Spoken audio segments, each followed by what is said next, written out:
To my channel Heena commerce classes. तो आज की हम वीडियो शूट कर रहे हैं चैप्टर वैल्यूएशन ऑफ गुडविल, जो कि चैप्टर 2 है क्लास 12th का वॉल्यूम 1 पार्टनरशिप बुक्स का। तो उस चैप्टर में आपकी जो वेटेज है वो 3 मार्क्स का क्वेश्चन आपको डेफिनेटली अपने फाइनल एग्जाम में देखने को मिलता है। तो इस चैप्टर को हम डिटेल में डिस्कस करेंगे एंड इसके 2 पार्ट्स में इस पूरे चैप्टर को हम कवर अप करेंगे। तो चलते हैं, स्टार्ट करते हैं एंड इस कंसेप्ट को डिस्कस करते हैं। तो सबसे पहले हम डिस्कस करेंगे गुडविल होती क्या है। ये आप लोग पहले भी टर्म सुन चुके हो और ये एक एसेट होता है, आपने ग्रेड 11 में भी पढ़ा होगा।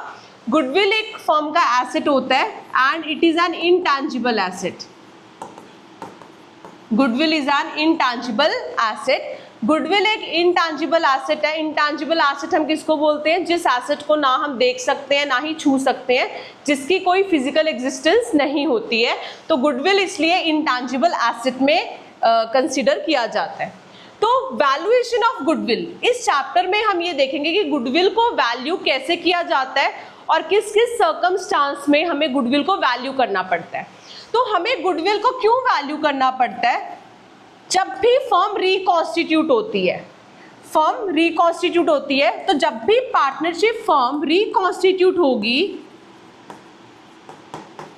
so whenever partnership is reconstituted मतलब the terms and conditions of the partnership is revised, कि जब सारे terms and condition partnership firm के रिवाइज होते हैं, हम बोलते हैं पार्टनरशिप रिकॉन्स्टिट्यूट हो रही है।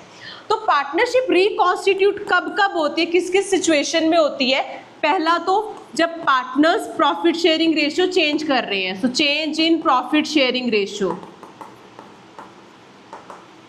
तो जब पार्टनर्स की प्रॉफिट शेयरिंग रेशियो चेंज होगी तो गुडविल को वैल्यू करना पड़ेगा। Second is admission of a partner. So whenever any partner is admitted in the firm, कोई नया पार्टनर आ रहा है, 1 या 2 न्यू पार्टनर्स फर्म को ज्वाइन कर रहे हैं, उस केस में भी पार्टनरशिप रिकॉन्स्टिट्यूट हो रही है एंड हमें गुडविल वैल्यू करनी पड़ेगी। नेक्स्ट इज रिटायरमेंट और डेथ ऑफ अ पार्टनर। तो जब भी कोई पार्टनर रिटायर हो रहा है फर्म से या किसी पार्टनर की डेथ हो रही है, इन दैट केस ऑल्सो हमें जो पार्टनरशिप फर्म है उसमें गुडविल को वैल्यू करना पड़ता है, फर्म रिकॉन्स्टिट्यूट हो रही है। नेक्स्ट इज जब कोई फर्म अमलगमेट हो रही है, अमलगमेशन, और इन केस ऑफ मर्जर, तो जब फर्म्स मर्ज हो रही है या दो डिफरेंट बिजनेसेस कंबाइन होके अमलगमेट हो रहे हैं, उस केस में भी हमें क्या करना पड़ता है? गुडविल को वैल्यू करना पड़ता है, ताकि हम एग्जैक्ट वैल्यू किसी भी बिजनेस की कैलकुलेट कर सकें। ठीक है, तो ये सारी सिचुएशंस हैं जिसमें हमें गुडविल को वैल्यू करना पड़ता है। ठीक है, अब गुडविल पे कई बार एक एमसीक्यू क्वेश्चन पूछा जाता है कि जो गुडविल है वो कौन से फैक्टर्स पे अफेक्ट होता है। क्या गुडविल एक पर्टिकुलर फैक्टर की वजह से कम ज़्यादा होती है या there are different multiple factors जिसकी वजह से गुडविल इम्पैक्ट होती है? तो गुडविल जो है वो मल्टीपल फैक्टर्स की वजह से इम्पैक्ट होती है, जैसे बिजनेस की एफिशिएंसी, स्टाफ कितना एफिशिएंट है, ठीक है, और बिजनेस का लोकेशन बोल सकते हैं हम, क्वालिटी ऑफ सर्विसेज, ठीक है, एंड बिजनेस कितना पुराना है, the time period, the duration from which the business is operating, कितना पुराना है, एग्जिस्टिंग कस्टमर्स हैं उसके। तो देयर आर मल्टीपल फैक्टर्स जिसपे जो गुडविल है वो अफेक्ट होती है। कोई एक फैक्टर नहीं है जिसकी वजह से गुडविल इम्पैक्ट होगी, तो मल्टीपल फैक्टर्स इसमें इम्पैक्ट करते हैं। ठीक है जी, अब इस पूरे चैप्टर में हम जो गुडविल के वैल्यूएशन के मेथड्स हैं वो कौन से डिस्कस करने वाले हैं वो देख लेते हैं। सो methods for the valuation of goodwill.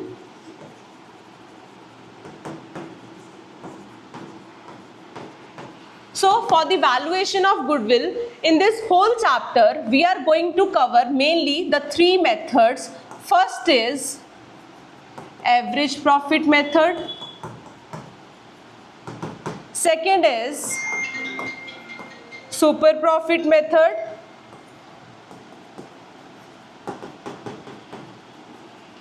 and third is capitalization method.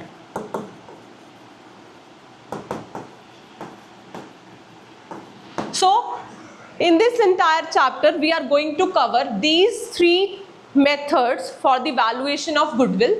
इस पर्टिकुलर वीडियो में हम दो मेथड्स कवर अप करने वाले हैं इस पार्ट में, जो है average profit method and super profit method, and in दोनों मेथड से रिलेटेड हम क्वेश्चंस भी डिस्कस करेंगे. नेक्स्ट जो पार्ट रहेगा उसमें हम कैपिटलाइजेशन मेथड डिस्कस करेंगे डिटेल. ठीक है जी, तो चलते हैं, स्टार्ट करते हैं. फर्स्ट मेथड डिस्कस करते हैं which is average profit method. So average profit method further two types का है. एक है simple average profit, simple average profit method, and second is weighted average profit method. Weighted average profit method. So under simple average profit method and under weighted average profit method formula थोड़ा सा different है, तो हम अभी इन दोनों methods के formulas discuss करेंगे and देखेंगे कैसे क्वेश्चन सॉल्व करते हैं हम. तो सिंपल एवरेज प्रॉफिट मेथड के अंदर जो पहले फॉर्मूला हम यूज़ करेंगे वो है goodwill is equals to average profit into number of years purchase. Number of years purchase.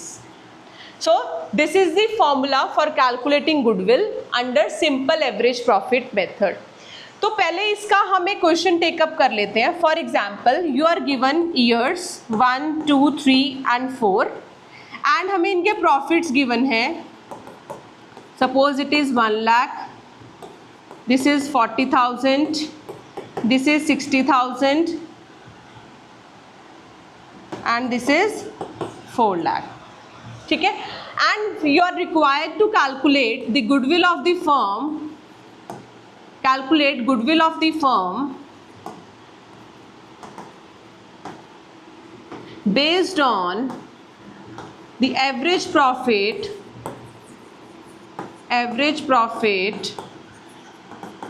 of 4 years on the basis of 2 years purchase. 2 years purchase. अब जो यहाँ पे ये 2 years purchase गिवन है that is the number of years purchase जो हम यहाँ पे एवरेज प्रॉफिट से मल्टीप्लाई करते हैं. सो 2 years परचेज का मतलब क्या होता है कि अगर हम किसी फर्म को परचेज करेंगे तो उसकी जो गुडविल है वो हमें कितने ईयर आने वाले ईयर्स में बेनिफिट देने वाली है, तो वो हम एज्यूम करके that is the years of purchase for which the goodwill is going to benefit the business. वो आपको years of purchase क्वेश्चन में प्रोवाइडेड होगा. ठीक है जी, एक बार स्टॉप करना. ओके, तो हमें गुडविल यहाँ पे कैलकुलेट करनी है एवरेज प्रॉफिट के बेस पे. 4 years का एवरेज प्रॉफिट लेना है and on the base of 2 years purchase जो हमें यहाँ पे नंबर ऑफ ईयर्स परचेज में पुट करना है. तो चलिए स्टार्ट करते हैं. सो यहाँ पे हम एवरेज प्रॉफिट कैसे कैलकुलेट करेंगे. So average profit is equals to total profit upon total number of years. Okay, so यहाँ पे टोटल प्रॉफिट कैलकुलेट करेंगे 4 years का.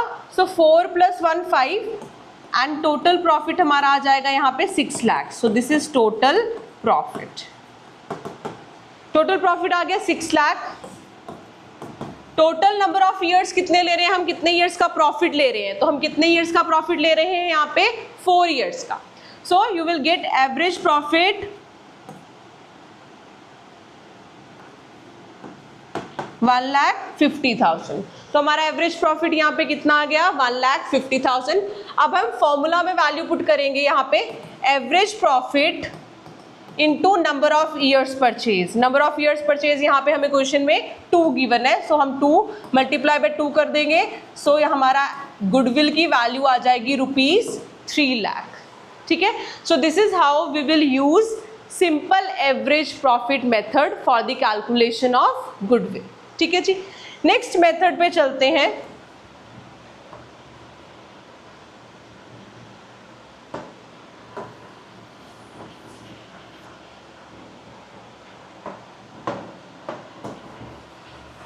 Okay, so next second method under average profit method is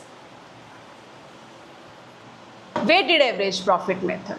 So weighted average profit method का पहले हम formula देख लेते हैं. So it is goodwill is equals to weighted average profit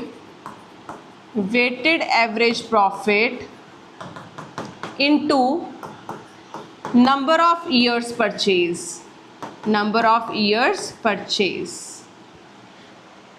So this is the formula for calculating weighted average profit. अब यहाँ पे हम weighted average profit कैसे calculate करेंगे?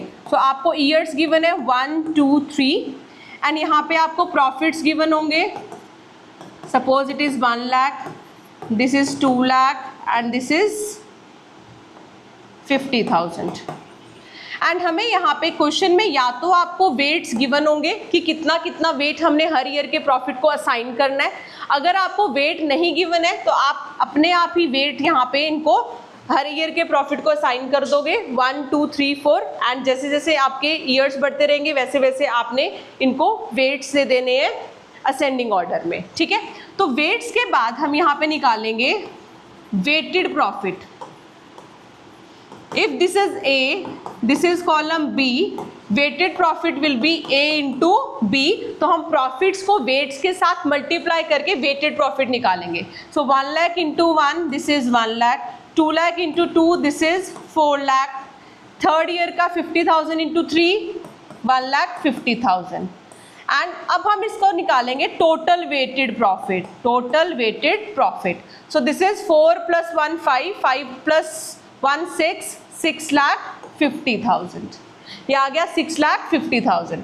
अब हम निकालेंगे टोटल वेटेड प्रॉफिट से, अब हम निकालेंगे average weighted profit. Average weighted profit का फॉर्मूला क्या है? Total weighted profit upon total weights. यहाँ पे आपने ध्यान रखना है, यहाँ पे हमने नंबर ऑफ ईयर्स नहीं लेना है, यहाँ पे टोटल ऑफ वेट्स लेना है. तो हमने वेट्स क्या साइन किए थे? 3 to 1. So 3 plus 2 plus 1, this is 6. So total of weights is 6 यहाँ पे. ठीक है, सो टोटल वेटेड प्रॉफिट हमारा 6 lakh 50,000 आया है एंड टोटल ऑफ वेट्स हमारा यहाँ पे 6 आया है. सो हम यहाँ पे टोटल वेटेड प्रॉफिट कैलकुलेट करेंगे 6 lakh 50,000 डिवाइड बाय 6. सो ये यहाँ पे पॉइंट्स में आ रहा है 108,333. सो 1,08,333 ये हमारा एवरेज वेटेड प्रॉफिट आ रहा है. अब आपने इसको यहाँ पे इस फॉर्मूला में पुट कर देना है वेटेड एवरेज प्रॉफिट या average weighted profit into number of years purchase जो आपको क्वेश्चन में गिवन होगा and you will calculate the value of goodwill. So it is average weighted profit जो हमने यहाँ पे कैलकुलेट किया है into number of years purchase. Say if it is given 2, so we will multiply it by 2, so this will be 2,16,667. ठीक है जी. So this is how we will calculate the value of goodwill under weighted average profit. So ये हमने दोनों methods discuss कर लिए हैं average profit के under, simple average profit and weighted average profit. ठीक है जी. सो ये था हमारा एवरेज प्रॉफिट मेथड. अब इसके बेसिस पे हम क्वेश्चन टेकअप कर लेते हैं. तो अब हम क्वेश्चन डिस्कस कर रहे हैं एवरेज प्रॉफिट मेथड का, वेटेड एवरेज प्रॉफिट का. तो क्वेश्चन रीड करते हैं, बहुत ही इंपॉर्टेंट क्वेश्चन है. पास्ट पेपर से ये क्वेश्चन मैंने पिक किया है, क्वेश्चन पेपर से ही पिक किया है एंड ये क्वेश्चन एग्जाम में पूछा जा चुका है. इस तरह के क्वेश्चंस फ्रीक्वेंटली एग्जाम में पूछे जाते हैं जिसमें पास्ट एडजस्टमेंट से रिलेटेड भी ट्रीटमेंट होता है.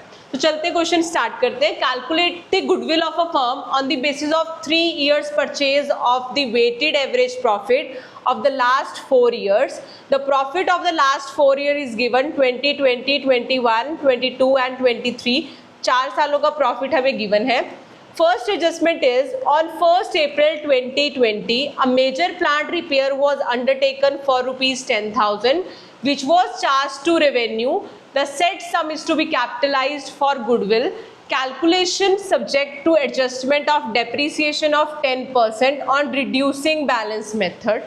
Second adjustment is for the purpose of calculating the goodwill of the company, decided that the years ending 31st March 2020 and 31 मार्च 2021, इन दोनों को वेटेज देनी है 1 ईच, बीइंग कोविड अफेक्टेड, कि 2020 एंड 2021 में कोविड की वजह से इन दोनों प्रॉफिट्स को उन्होंने वेटेज दी है 1 and 1, and for the year ended 31 March 2022 and 23 weights to be taken 2 and 3, so 2022 का वेट लेना है 2 एंड 2023 का वेट लेना है 3।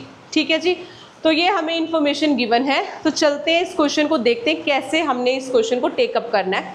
तो पहले मैं ये आपको बता देती हूँ कि जब हमें किसी प्रॉफिट से रिलेटेड एडजस्टमेंट्स गिवन होती हैं तो हम पहले उन प्रॉफिट्स में से उन एडजस्टमेंट्स का इफेक्ट ट्रीट करेंगे एंड फिर उनकी एडजस्टेड प्रॉफिट्स निकालेंगे, उसके बाद हम एवरेज प्रॉफिट पे पहुंचेंगे। ठीक है, तो अब हमें यहाँ पे 2020 का प्रॉफिट गिवन है 28,000, 2021 का गिवन है 27,000, 2022 का गिवन है 46,900 एंड 2023 का प्रॉफिट हमें प्रोवाइडेड है 53,810। तो सबसे पहला तो एडजस्टमेंट हमें बोल रहा है कि 1 अप्रैल 2020 में एक मेजर प्लांट रिपेयर, तो वो कौन से ईयर की बात कर रहे हैं, वो पहले तो इस ईयर की बात कर रहे हैं 2021, क्योंकि ये स्टार्ट हुआ था 1 अप्रैल 2020 में एंड खत्म हुआ है 31 मार्च 2021 में। तो दे आर टॉकिंग अबाउट इस फाइनेंशियल ईयर जिसका प्रॉफिट 27,000 गिवन है हमें। तो इन्होंने बोला है मेजर प्लांट रिपेयर हुआ है 10,000 का, जो हमने रेवेन्यू ट्रीट करके प्रॉफिट में से माइनस कर दिया होगा, मतलब उसको रेवेन्यू ट्रीट किया मतलब उसको प्रॉफिट में से माइनस कर दिया होगा, बट वो कैपिटलाइज करना है। कैपिटलाइज मतलब एसेट, उसको as a cost of asset treat करना है, तो मतलब उसको रेवेन्यू ट्रीट नहीं करना था और वो प्रॉफिट में से माइनस नहीं होना चाहिए था। तो हम यहाँ पे इसको कर देंगे 10,000 को इसमें ऐड बैक।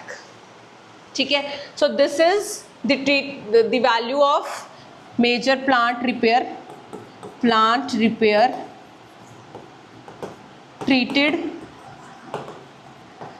as revenue। तो हमने इस ईयर में इसको ऐड बैक कर दिया क्योंकि उस ईयर में इसको रेवेन्यू ट्रीट हुआ। तो ये फर्स्ट एडजस्टमेंट का इफेक्ट आया है इस ईयर में। सेकेंड एडजस्टमेंट बोल रहा है कि हर एक इस साल में हर एक साल में हमने 10% डेप्रीसिएशन लगानी है। सो 10,000 की जो वैल्यू है, तो अब हम वर्किंग नोट पे जाएंगे, 10,000 की जो वैल्यू है उस पर हमने डेप्रीसिएशन कैलकुलेट करनी है at the rate 10% reducing balance method. तो यहाँ पे हमें 1 2 3 ईयर्स की डेप्रीसिएशन कैलकुलेट करनी है रिड्यूसिंग बैलेंस मेथड पे। सो फर्स्ट ईयर की 10,000 इंटू 10% 1,000। सेकेंड ईयर की जब हम डेप्रीसिएशन निकालेंगे तो 10,000 में से हम 1,000 माइनस करेंगे क्योंकि रिड्यूसिंग बैलेंस मेथड है। रिड्यूसिंग बैलेंस मेथड में लास्ट ईयर की डेप्रीसिएशन माइनस करते हैं, फिर उस पर डेप्रीसिएशन निकालते हैं। सो 9,000 का 10%, so it will be 900। For third year depreciation will be calculated 9,000 minus 900। Last year की रिटन डाउन वैल्यू कितनी थी 9,000, उसमें से 900 लास्ट ईयर की डेप्रीसिएशन लगी तो ये आ गई 8,100 इंटू 10%। तो थर्ड ईयर की डेप्रीसिएशन आ गई है यहाँ पे 810। तो ये 3 सालों की डेप्रीसिएशन हमने निकाली 1,000, 900 and 810 using the reducing balance method. ठीक है जी। अब जो हमारी डेप्रीसिएशन होती है वो एक रेवेन्यू एक्सपेंडिचर है। रेवेन्यू एक्सपेंडिचर का मतलब क्या होता है, जो हर एक प्रॉफिट में से डिडक्ट होती है एवरी ईयर, जो चार्ज करनी पड़ती है हमें हर साल प्रॉफिट में से। तो यहाँ पे हम डेप्रीसिएशन माइनस करेंगे, so it will be subtracted from all the profits. So minus पहले साल की डेप्रीसिएशन 1,000 है, सेकेंड ईयर की डेप्रीसिएशन हमने 900 कैलकुलेट की है, वो हमने नेक्स्ट ईयर की प्रॉफिट में से माइनस करनी है। एंड थर्ड ईयर की डेप्रीसिएशन हम माइनस करेंगे 810, जो हमने थर्ड ईयर की डेप्रीसिएशन कैलकुलेट की है। अब हम कैलकुलेट करेंगे final adjusted profits of all 4 years. Okay, तो अब हम निकालेंगे एडजस्टेड प्रॉफिट्स। हम इसको एडजस्टेड प्रॉफिट्स क्यों बोल रहे हैं, क्योंकि इन प्रॉफिट्स में हमने जो एडजस्टमेंट्स क्वेश्चन में हमें प्रोवाइडेड थी उनका हमने इफेक्ट कर लिया है। जिसमें प्लस होना था प्लस कर दिया, जिसमें जो डेप्रीसिएशन माइनस होनी थी वो हमने माइनस कर दिया। तो फर्स्ट ईयर का एडजस्टेड प्रॉफिट आ जाएगा 28,000, उसमें कुछ भी एडजस्टमेंट नहीं है। सेकेंड ईयर का 27,000 plus 10,000 is 37,000, minus 1,000 is 36,000, adjusted profit is 36,000। Next year का माइनस 900 करेंगे, 46,000 एडजस्टेड प्रॉफिट आएगा, एंड लास्ट ईयर का एडजस्टेड प्रॉफिट आएगा 53,000। अब हमें ये एडजस्टेड प्रॉफिट्स कैलकुलेट कर लिए, तो अब हम यहाँ लिखेंगे एडजस्टेड प्रॉफिट्स। तो हमें डिफरेंट ईयर्स के 4 सालों के एडजस्टेड प्रॉफिट मिलेंगे 28,000, 36,000, 46,000 एंड 53,000। अब हम इनको वेट्स असाइन करेंगे। क्वेश्चन में हमें वेट्स बोले थे, फर्स्ट 2 ईयर्स को 1 1 देने हैं, एंड थर्ड ईयर को 2 एंड लास्ट ईयर को 3। यहाँ पे हमने ये भी देखा था कि 2020-21 को 1 ईच, एंड 2022 एंड 23 को 2 एंड 3 वेट्स देने हैं, एंड उसके अकॉर्डिंग ही हमने यहाँ पे वेट्स असाइन कर दिए। अब हम कैलकुलेट करेंगे वेटेड प्रॉफिट। वेटेड प्रॉफिट, हाँ जी, वेटेड प्रॉफिट हम कैसे कैलकुलेट करते हैं, अभी मैंने आपको बताया था, adjusted profit into weights. So adjusted profit into weights, first का 28,000 ही आएगा, सेकंड का 36,000 इंटू 1 36,000 ही आएगा, नेक्स्ट का 46,000 into 2 92,000, and last 53,000 into 3, so it's will be 1,59,000। अब हम कैलकुलेट करेंगे टोटल वेटेड प्रॉफिट, चारों प्रॉफिट को एडजस्टेड प्रॉफिट्स को ऐड कर देंगे, सो दिस विल कम आउट, तो टोटल एडजस्टेड प्रॉफिट आ रहा है यहाँ पे 3,15,000।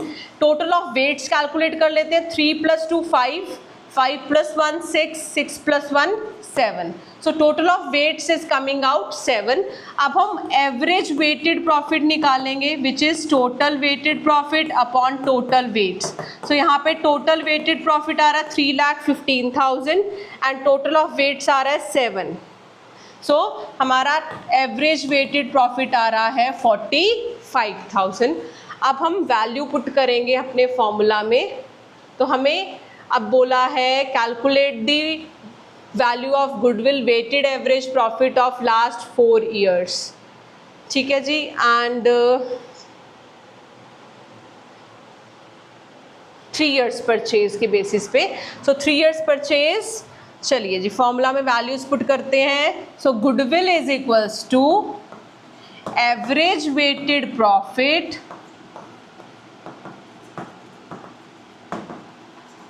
Into number of years purchase.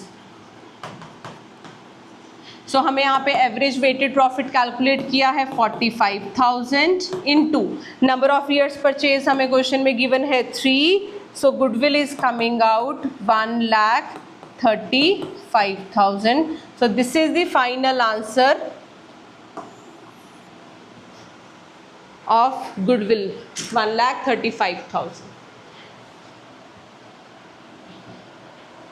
तो हमने यहाँ पे एडजस्टेड प्रॉफिट कैलकुलेट किया है बिकॉज एडजस्टमेंट्स गिवन थे, एंड देन वेट्स के साथ मल्टीप्लाई करके weighted profit, and weighted profit को यूज़ करके हम एवरेज वेटेड प्रॉफिट पे पहुँचे हैं, एंड देन हमने गुडविल का फॉर्मूला यूज़ किया है which is average weighted profit into number of years purchase which was given 3, and values put करके हमारी गुडविल ऑफ द फर्म आ गई। ओके, तो चलते हैं नेक्स्ट मेथड पे, second method for the valuation of goodwill, which is super profit method. Super profit method. So this is the second method for the valuation of goodwill. So super profit method का पहले हम formula देख लेते हैं. So formula for calculating goodwill under super profit method is super profit into number of years purchase. Number of years purchase. तो यहाँ पे हम सुपर प्रॉफिट लेंगे इंस्टेड ऑफ एवरेज प्रॉफिट। तो सुपर प्रॉफिट कैसे कैलकुलेट करेंगे?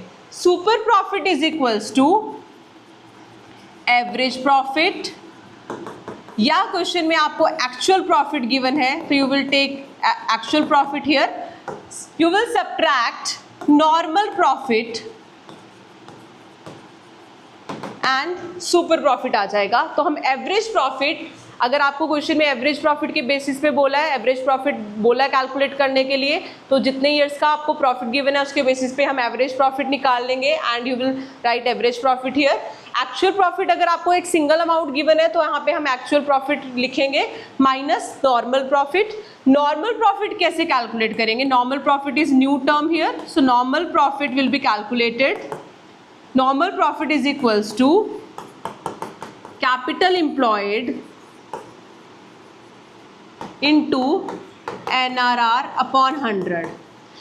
अब NRR आपको क्वेश्चन में normal rate of return given होगा कि कंपनी जो फर्म है उस पे कैपिटल एम्प्लॉयड पे फर्म को कितना रेट ऑफ रिटर्न मिल रहा है, उसकी इन्वेस्टमेंट जितना कंपनी कर रही है उसकी इन्वेस्टमेंट पे कंपनी को कितना रिटर्न मिल रहा है, कितना प्रॉफिट्स मिल रहे हैं नॉर्मल, तो वो नॉर्मल प्रॉफिट हमें कैलकुलेट करके देगा। NRR परसेंटेज में आपको क्वेश्चन में गिवन होगा 15%, 10%।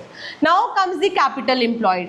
कैपिटल एम्प्लॉयड कैलकुलेट करने के दो वेज हैं। आपको क्वेश्चन में जो इन्फॉर्मेशन गिवन होगी हम उसके अकॉर्डिंग कैलकुलेट करेंगे। पहला वे है capital plus reserves, capital plus reserves and profits. दूसरा फॉर्मूला है total assets minus outside liabilities.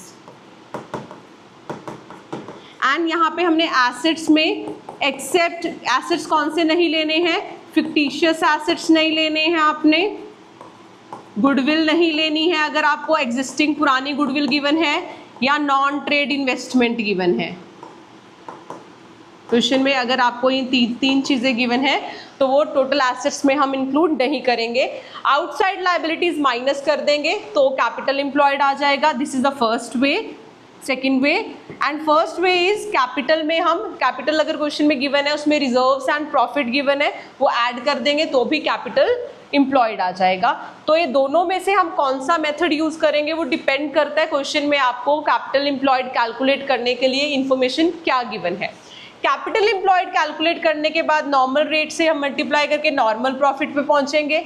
जो हम एवरेज प्रॉफिट से माइनस करेंगे नॉर्मल प्रॉफिट तो सुपर प्रॉफिट पे पहुंचेंगे एंड सुपर प्रॉफिट को नंबर ऑफ ईयर्स परचेज से मल्टीप्लाई करके हमारी वैल्यू ऑफ गुडविल आ जाएगी। सो इस तरह से हम goodwill of the firm calculate करेंगे using the super profit method.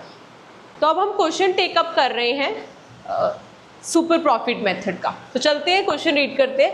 The capital of the firm of Anuj and Benu is for the financial year is 10 lakh and the market rate of interest is given 15%। तो हमें market rate of interest given है 15% जो जिसको हम NRR बोलते हैं, normal rate of return. Annual salary of the partner is 60,000 each. दोनों partners की सैलरी हमें गिवन है तो अन्नू की भी सैलरी 60,000 है एंड बेनू की भी सैलरी 60,000 है। तो टोटल सैलरी कितनी आ गई 1,20,000। ठीक है जी। The profit for the 3 years is 3,360 and 4,20,000। Goodwill of the firm is to be valued on the basis of 2 years purchase of last 3 years average profit, average super profit. Calculate the goodwill of the firm. तो पहले हम goodwill का formula लिख लेते हैं यहाँ पे। So goodwill is equals to super profit into number of years purchase। यहाँ पे हमें गिवन है 2 years purchase इंटू 2। तो यहाँ पे 2 years परचेज गिवन है, सुपर प्रॉफिट को हम 2 से मल्टीप्लाई करेंगे and you will get the value of goodwill. चलिए जी, तो सबसे पहले हमें सुपर प्रॉफिट कैलकुलेट करना है। यहाँ पे सुपर प्रॉफिट का फॉर्मूला हमने क्या देखा था, super profit is equals to average profit minus normal profit. तो अब हमें एवरेज प्रॉफिट भी कैलकुलेट करना है एंड नॉर्मल प्रॉफिट भी कैलकुलेट करना है। तो हम चलते हैं नीचे वर्किंग नोट पे। चलिए जी, तो सबसे पहले हम कैलकुलेट करेंगे एवरेज प्रॉफिट। तो हमें 3 years का प्रॉफिट गिवन है 3,360 and 420। 3 lakh plus 3,60,000 and 4,20,000 divide by number of total number of years is 3। तो इसको टोटल करो, 3 + 360 is 660, 660 + 4 lakh is 10,60,000 + 20 is 10,80,000 divide by 3, तो हमें यहाँ से एवरेज प्रॉफिट कैलकुलेट हो जाएगा, which is coming out 10,80,000 divide by 3,60,000। तो यहाँ से हमारा एवरेज प्रॉफिट आ रहा है 3,60,000, पर ये हमारा एडजस्टेड एवरेज प्रॉफिट नहीं है। तो जब भी हमें कोई एडजस्टमेंट गिवन होती है, यहाँ पे हमें इस क्वेश्चन में सैलरी से रिलेटेड एडजस्टमेंट गिवन है कि हर एक पार्टनर की सैलरी 60,000 ईच है, तो दिस इज द एडजस्टमेंट जो हमें एवरेज प्रॉफिट में करनी है। तो हमें यहाँ पे एडजस्टेड एवरेज प्रॉफिट निकालने के लिए दोनों पार्टनर्स की सैलरी माइनस करनी है। तो हमारा यहाँ पे एवरेज प्रॉफिट कैलकुलेट हो गया है 2,40,000 का। ठीक है जी, तो हमने फर्स्ट वैल्यू कैलकुलेट कर ली है विच इज़ एवरेज प्रॉफिट। अब चलते हैं नेक्स्ट नॉर्मल प्रॉफिट पे। नॉर्मल प्रॉफिट का फॉर्मूला क्या होता है? Capital employed upon into NRR upon 100। And capital employed के हमने दो फॉर्मूलाज किए हैं, एक है कैपिटल प्लस रिजर्व्स, दूसरा है एसेट्स माइनस लाइबिलिटीज। तो देखते हैं इस क्वेश्चन में इंफॉर्मेशन क्या गिवन है। यहाँ पे हमें क्वेश्चन में दोनों की कैपिटल्स गिवन है, एसेट्स लाइबिलिटीज की कोई भी इंफॉर्मेशन नहीं है। तो हम फर्स्ट वाला कैपिटल एम्प्लॉयड का मेथड यूज करेंगे which is capital plus reserves. Reserves की वैल्यू नहीं है, 0 मानेंगे, तो कैपिटल 10 लाख। तो यहाँ पे कैपिटल एम्प्लॉयड हमारी एज इट इज आ गई 10 lakh into rate of return हमें क्वेश्चन में कितना गिवन है? 15%। सो 15/100, सो हमारी वैल्यू ऑफ नॉर्मल प्रॉफिट आ जाएगी 1,50,000। तो यहाँ से हमारे नॉर्मल प्रॉफिट आ रहा है 1,50,000 एंड एवरेज प्रॉफिट आया है 2,40,000। ठीक है जी, सुपर प्रॉफिट में वैल्यू पुट करेंगे, average profit 2,40,000 and normal profit 1,50,000। So super profit is coming 90,000। तो यहाँ से हमारा सुपर प्रॉफिट कितना आ गया है? 90,000। ठीक है जी, अब हम वैल्यू ऑफ गुडविल कैलकुलेट करेंगे which is super profit into number of years purchase. And number of years purchase हमें क्वेश्चन में 2 गिवन है, तो यहाँ पे सुपर प्रॉफिट इज 90,000 जो हमने कैलकुलेट किया है यहाँ पे, into number of years purchase is 2। So we will get the value of goodwill 1,80,000. So this is how we will use super profit method for the calculation of goodwill. चलिए next एक और question take up करते हैं same method का। On 1st April 2014, firm had assets of rupees 1 lakh, excluding stock of 20,000. Partners capital account showed a balance of 2,60,000.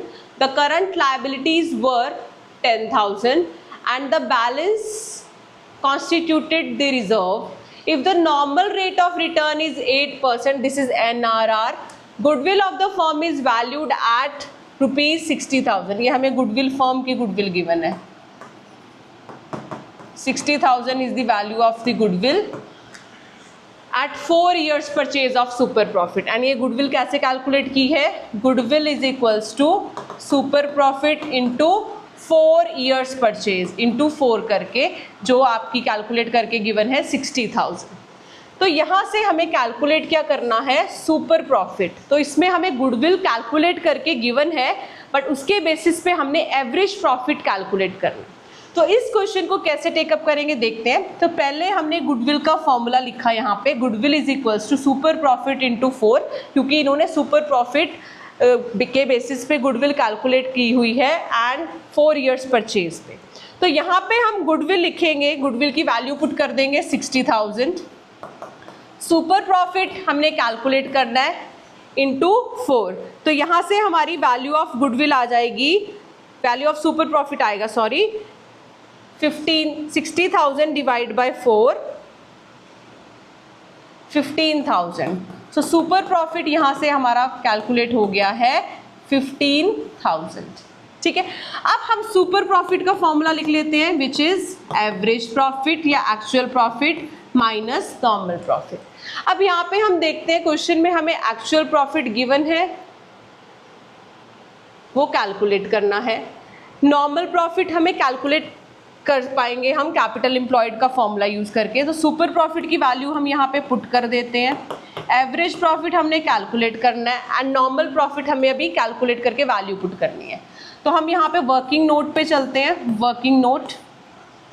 तो हम normal profit का formula लिखते हैं पहले। Normal profit is equal to capital employed into NRR upon 100। चलिए अब हम देखते हैं कैपिटल एम्प्लॉयड हम कौन से फॉर्मूला से यूज़ करेंगे। यहाँ पे हमें एसेट्स की वैल्यू दे रखी है एंड लाइबिलिटीज़ की वैल्यू दे रखी है, और हमने कैपिटल एम्प्लॉयड का सेकंड फॉर्मूला क्या किया था, total assets minus liabilities.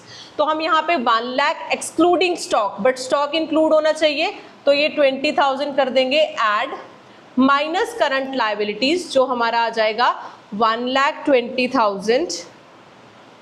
Capital employed is equal to 1,20,000 minus outside liability which is 10,000। So capital employed यहाँ पे आ रहा है 1,10,000। तो कैपिटल एम्प्लॉयड की वैल्यू पुट कर दें 1,10,000 इंटू नॉर्मल रेट हमें क्वेश्चन में गिवन है 8%, so into 8/100। So this will be 8800। So हमारा नॉर्मल प्रॉफिट आ गया यहाँ से 8800 का। तो यहाँ पे हम वैल्यू पुट कर देंगे 8800, यहाँ से हमारी एवरेज प्रॉफिट की वैल्यू आ जाएगी। So average profit is equal to 15,000 plus 8800 which will be 23,800। So this is the value of average profit. So ये एक इनडायरेक्ट क्वेश्चन था जिसमें हमें गुडविल की वैल्यू गिवन थी एंड वो हमने उन क्वेश्चन में प्रोवाइड किया गया था कि जो गुडविल की वैल्यू हमने कैलकुलेट उन्होंने की हुई है 60,000, वो सुपर प्रॉफिट मेथड से की है on the basis of 4 years purchase. तो हमने फॉर्मूला यूज़ करके पहले सुपर प्रॉफिट पे पहुँचे हैं हम, फिर हमने सुपर प्रॉफिट का फॉर्मूला यूज़ किया है जिसमें हमने सुपर प्रॉफिट की वैल्यू पुट की है। नॉर्मल प्रॉफिट हमने कैलकुलेट किया था capital employed into NRR by 100 करके विच इज़ कमिंग 8800। तो यहाँ पे हमने नॉर्मल प्रॉफिट की वैल्यू पुट की है एंड आपका जो अमाउंट कैलकुलेट हुआ है जो पूछा गया था क्वेश्चन में आपको, average profit which is coming out 23,800।